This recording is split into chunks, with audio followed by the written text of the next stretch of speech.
Presidente, compañeras, compañeros, señor secretario, la reforma educativa, como bien dice el senador Bartlett, es un fraude. Ni siquiera es propuesta de Peña. Ya sabemos que Peña Nieto es multicopista. Copió su tesis, copió también la reforma educativa que había presentado Calderón ante la OCDE y que recibió hasta una felicitación. Y también copió en su modelo educativo los pilares educativos que venían en el informe Delors, publicados por la UNESCO de hace 20 años. Y usted dice que son el corazón de la reforma. Pues qué corazón tan viejo, ¿eh? Y es una vergüenza que se dediquen a copiar. Esta reforma se podrá implementar, ¿sabe cuándo? Nunca, porque está muy distante del corazón de los maestros, porque es centralizadora, es simplista y quiere hacer creer que con tener maestros disque evaluados ya mejoró la calidad educativa. Ahí tiene, el 85% pasó el examen. Y entonces, ¿por qué está tan mal el sistema educativo actualmente? Entonces, los maestros no son el problema. Y para empezar, las evaluaciones deberían ser evaluadas, porque no se puede tener exámenes estandarizados cuando los maestros de Oaxaca, de Chiapas, de Guerrero, trabajan en un México que ni Peña ni usted conocen, y que creo que tampoco les interesa conocer. Esos países avanzados, los maestros son evaluados en sus centros escolares. También hay que medir la vocación. Los maestros quedan bajo un régimen laboral de excepción y los convierten en desechables si se oponen a la reforma. Y no engañen, está encaminada a la privatización. Y su principal objetivo es el control político. Es una reforma amnésica e insensible. Dice el senador Bartlett en su libro, ojalá lo lea, olvidó 2 siglos del camino educativo andado. Dejó a un lado los valores éticos y humanísticos. La educación pierde su valor público y se entrega a las avaricias del mercado. Su programa de escuelas al 100 terminará por ser otra estafa, un gran negocio para el gobierno, para aseguradoras, bancos, empresas privadas, nacionales, pero principalmente extranjeros, y otra deuda impagable para el pueblo. Recuerda Pidiregas y los bonos buitres de Argentina.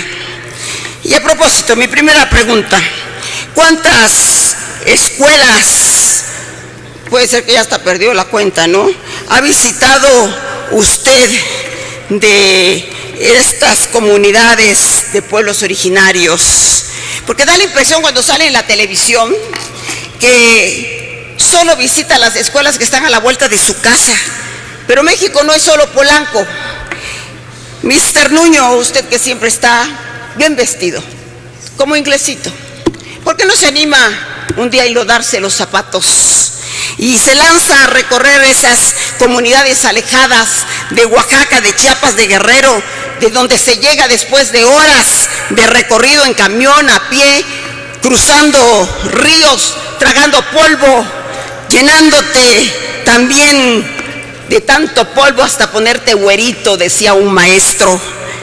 Tal vez entonces, en lugar de violentos, usted los va a considerar héroes silenciosos. El gobierno, antes que exigirle a los maestros, debería primero darles trato digno, buen salario y herramientas indispensables para su trabajo. Ustedes mismos lo dicen, el 40% son maestros que tienen varios grupos y el 51% de las escuelas no tienen drenaje, agua, baños, pizarrón, y las mejores tienen un pizarrón de estos inteligentes. ¿Pero qué creen? No hay luz para operarlos. Apunte, el estatus socioeconómico es el factor más importante en el aprendizaje. Ahí en Stanford lo dicen. Y ahí el Estado está reprobado. no es la disquevaluación del maestro, y ello explica por qué en estas zonas pauperizadas, con complejidades lingüísticas, brotan las mayores resistencias del magisterio libre. En empate técnico con Choaifet, usted, señor Nuño, es el peor secretario de Educación que hemos tenido. Nos abruma su soberbia, su arrogancia, su lenguaje amenazador. Ni en los tiempos más autoritarios se canceló el diálogo, con excepción de Díaz Ordaz, y ya sabemos las consecuencias. Dialogar es una obligación de la autoridad. Nunca se habían cesado a tantos maestros violando la Constitución en su artículo 3 y 123. En el movimiento de Otón Salazar despidieron a 550 y todos fueron reinstalados. Claro, lo entiendo. El principal responsable no es usted, es su amo. Peña Nieto es quien debió generar el diálogo. Con los maestros todo, sin los maestros nada. Entiéndanlo. Las grandes reformas se hacen desde abajo. Se dialoga desde el principio y no cuando en la plaza pública ya te están mentando la madre. Y Peña no tiene los arrestos del líder que México necesita. Por eso no se le puede pedir más. No tiene autoridad moral, encabeza la corrupción, es un ladrón, es el abanderado de la inmoralidad en México y el pueblo ya le evaluó. ¿Y qué cree? No es idóneo. Céselo. Resulta que acusan a Elba de robar dinero. Pensamos que era la gran oportunidad de democratizar el sindicato, pero resulta que hoy lo vemos de manita sudada con el tal Juanito, el operador financiero de Gordillo, el que traicionó a los maestros que hoy viven la incertidumbre laboral. Aquí quiero que me diga qué diferencia encuentra usted entre el Bester y Juanito. No lo interrumpa, compañero, porque luego no me oye bien. Porque ella está en la cárcel. Perdón, senadora. Y Juanito... Estamos sobre el tiempo, senadora. No, ¿sabe qué? Usted no ve que no hay quórum. Pues yo no veo que haya pasado el tiempo, así que estamos a mano. Sí, senadora. Los bonos... El doble de tiempo, senadora. No, pues también no había quórum y usted no lo vio. No trae lentes, yo tampoco, fíjese. Le pido, senadora, que... En esta parte de la evaluación que le voy a hacer, solo respóndame, ¿falso o verdadero? Los bonos han sido adquiridos, estos bonos educativos de los que habla, han sido adquiridos por empresas privadas, bancos extranjeros y aseguradoras. ¿Falso o verdadero?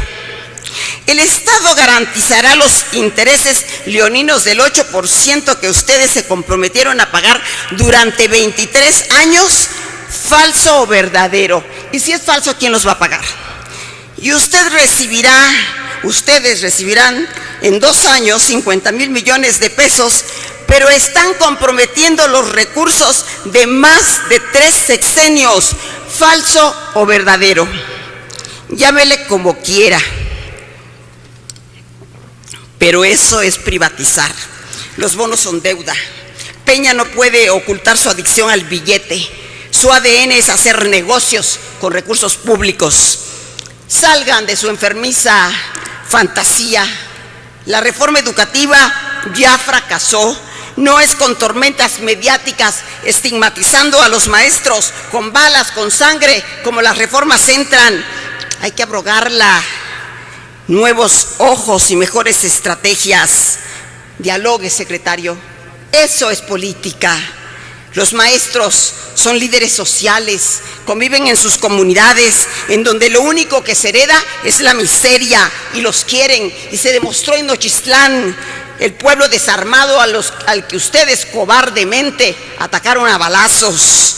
Y claro que fue una comisión, y no sé a qué fue, ni siquiera se entrevistaron con las víctimas. Y los entiendo, calmados. No quieran avasallarlos, quitarle el pan a sus hijos y arrebatarles la libertad. No podrán aniquilar su legítima resistencia. Usted es muy poderoso, señor secretario. Senadora. Pero como dijo senadora, un poeta, Senadora no se Laida puede Sansores, enjaular el viento. Me piden Ya los compañeros termino. senadores que respetemos el tiempo. Se le ha dado Sí, el también yo triple. le pedí que respetaran el quórum y no lo hacen. Aquí nadie respeta nada, no Le pido, respetan la ley senadora. orgánica, no respetan los procesos para aprobar las leyes. Efectivamente, la reforma constitucional se aprobó en un solo día, tanto en la Cámara de Diputados como en la Cámara de Senadores, violando todo proceso legislativo. No les da vergüenza y me quieren quitar 2 minutos. Ya voy a terminar. Sí, es tan amable, Solamente expreso, presidente. Aprovechando este espacio, el único que saben pedir tiempo, mejor aporten con libertad y no vengan aquí de paleros a repetir lo que dice la página de la Secretaría de Educación. Senadora, si gusta Aprovecho concluir, este senadora. espacio para hacer una enérgica condena al asesinato de 2 normalistas de Ayotzinapa que cursaban ya el último año escolar. Jonathan Morales Hernández y Filemón Tacuba Castro hacían un esfuerzo enorme por estudiar. Ambos eran originarios de 2 comunidades tan marginadas que me atrevo a pensar que ahí ni Dios llega. ¿Qué pretenden? ¿Acabar con las normales a base de terror y muerte? Espero sus respuestas y la réplica la hará mi compañera Marta. Gracias, senadora Laida Sansores San Román. Señor secretario. Muchas gracias. Senadora, la transformación educativa que estamos haciendo es, como lo hemos comentado, una de las más profundas de las últimas décadas. Ese sistema educativo del que usted habla era un sistema educativo en donde se vendían y se heredaban plazas. Ese sistema educativo, senadora, que usted aquí ha defendido, era un sistema educativo que tenía a los maestros sin posibilidad de poder hacer una carrera docente y profesional sustentada en el mérito, en la transparencia y en su propio esfuerzo. Era un sistema que tenía sometidos a los maestros a través del corporativismo y del clientelismo. Ese sistema, senadora, del que usted habla, era un sistema que tuvo en el abandono a las escuelas del país. Esas escuelas rurales de las que usted habla, senadora, estuvieron en el abandono por muchísimos años, senadora, muchísimos años. Esas escuelas rurales que ojalá usted conociera, esas escuelas rurales, senadora, esas escuelas rurales hoy están en un profundo transformación y de dignidad, con la inversión más grande que se haya hecho en las últimas décadas. Inversión ordenada por el presidente de la República, que es el primero en enfrentar el problema educativo como se debe, senadora, con un gran valor, con una gran claridad para transformar ese sistema clientelar y corporativo que tenía sometidos a los maestros, que ha tomado el toro por los cuernos para sacar a las escuelas del abandono y hacer esa inversión histórica. Usted se puede llenar aquí de palabras, senadora, pero solo es eso. Está en marcha la transformación educativa más profunda que ha tenido nuestro país. Y déjeme decirle, es una transformación educativa, senadora, una transformación educativa que libera a los maestros, que le da al maestro el derecho de ganar su plaza por su mérito y con transparencia, no porque se la haya dado a algún político o algún cacique de algún lugar de la República. Con eso es con lo que estamos terminando, senadora, precisamente con eso. Y estamos también, senadora, terminando con un modelo de escuela burocrática que tenía sometidos a los maestros, a los niños, que no les permitía trabajar con imaginación, una escuela autoritaria. Eso es lo que usted defiende, senadora. No. Y el cambio, senadora, que estamos haciendo es la transformación por una escuela abierta, democrática, donde los niños aprendan a razonar, a pensar, a generar hipótesis y no a repetir mentiras, senadora. Ese es el cambio que queremos de una educación, porque hay muchos ejemplos de por qué tenemos que cambiar esa educación, senadora. Esa, senadora, me parece, y yo la invito a que conozca realmente lo que dice la reforma educativa. La invito a que conozca los planteamientos del modelo educativo.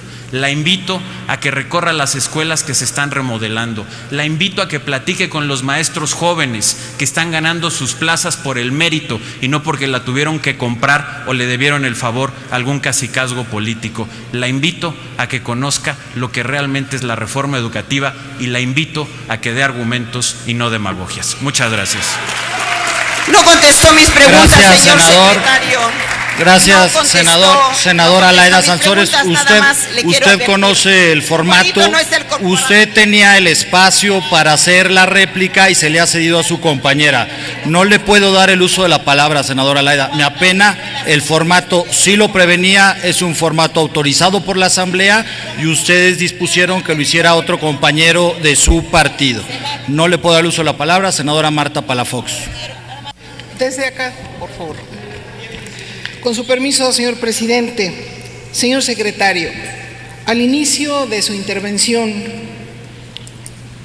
hablaba del conocimiento y el llamado al Foro Nacional sobre la propuesta del nuevo modelo educativo derivado de la reforma, consistente en los 3 ejes de mejores escuelas, mejores maestros, mejores contenidos, y que estos lleguen de manera efectiva, equitativa y de mayor calidad a todos los niños y jóvenes del país. Que las escuelas sean el centro del sistema educativo, con autonomía de gestión en la toma de decisiones de los consejos técnicos escolares, incluyendo a los padres de familia. Mejores maestros, más preparados, un sistema de desarrollo profesional adaptando el contenido de enseñanza a su contenido específico. Y los contenidos de las enseñanzas de aprender a aprender, enseñar a pensar a los educandos. Mi inquietud, señor secretario, como integrante de la Comisión de Educación, y que ya no puedo preguntar, es si podría usted sintetizar la conclusión de los foros estos que se realizaron y si fueron incluidas algunas de las propuestas de la coordinadora de maestros. La otra es, el presupuesto para la educación del 2017 ya sufrió 2 ajustes previos en el 2016. En febrero, 3.600 millones de pesos. En junio, 6.500 millones. Es decir, más de 10.000 millones de pesos que suman estos recortes desde el 2016 y para el 2017 estamos hablando.